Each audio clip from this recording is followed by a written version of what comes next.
তো এই যে আপনাদের ব্যস্ত মুখর মূল্যবান সময়গুলো থেকে যোগ বিয়োগ দিয়ে আপনারা টাইম বের করে এখানে আসছেন, এই টাইমের অনেক দাম। আমাদের জীবনের সবচাইতে দামি জিনিস হচ্ছে সময়। স্রষ্টার দেয়া সবচাইতে বড় নেয়ামত হচ্ছে সময়। এজন্য সময় যেন আমরা কোনো খারাপ কাজে, অকল্যাণের কাজে ব্যয় না করি, ভালো কাজে যেন ব্যয় করি। তাই যে কয়েক মিনিট কথা বলবো, লম্বা চূড়া কথা বলবো না, কান দুটো খরগোশের কানের মতো খাড়া করে শুনবার, বুঝবার, উপলব্ধি করার চেষ্টা করতে হবে। আমি প্রায়ই বলি, আমাদের একটা শক্ত সিদ্ধান্তই পারে আমাদেরকে জান্নাতি বানাতে। শক্ত সিদ্ধান্ত। আর আমাদের একটা দুর্বল সিদ্ধান্তই পারে আমাদেরকে হাতাবু জাহান্নাম, জাহান্নামের লাকড়ি বানাতে। So the decision is years. সিদ্ধান্ত আপনাদের। আপনি কোন পথে যাবেন, ডানে না বায়ে?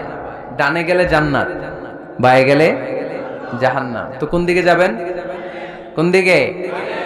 ডানে যাব, কারণ আমরা ডানপন্থী, ডান ব্লকের লোক। সব নবীরা ডানপন্থী ছিল। সব নবীরা কি পন্থী ছিলেন? আমরাও ডানপন্থী। ডানপন্থী থেকেই যেন আমরা আমাদের শেষ নিঃশ্বাস ত্যাগ করতে পারি। আল্লাহ তুমি তৌফিক দাও। আজকের আলোচনার বিষয় হালাল এবং হারাম। আলোচনার বিষয় হালাল এবং হারাম। দুই রাস্তা, হালাল চলে গেছে এইদিকে, হারাম গেছে এইদিকে। সো আমরা যাব কোন দিকে? ডান দিকে। হালাল খুব বরকতময়, হালালে বরকত বেশি, হারামে বরকত নাই। বিশ্বাস করেন?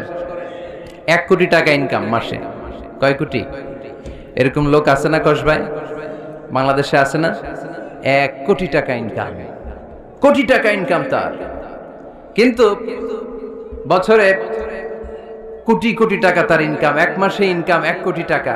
কিন্তু দেখা যায় মাসে একটা হসপিটাল বিল পরিশোধ করতে তার চলে যায়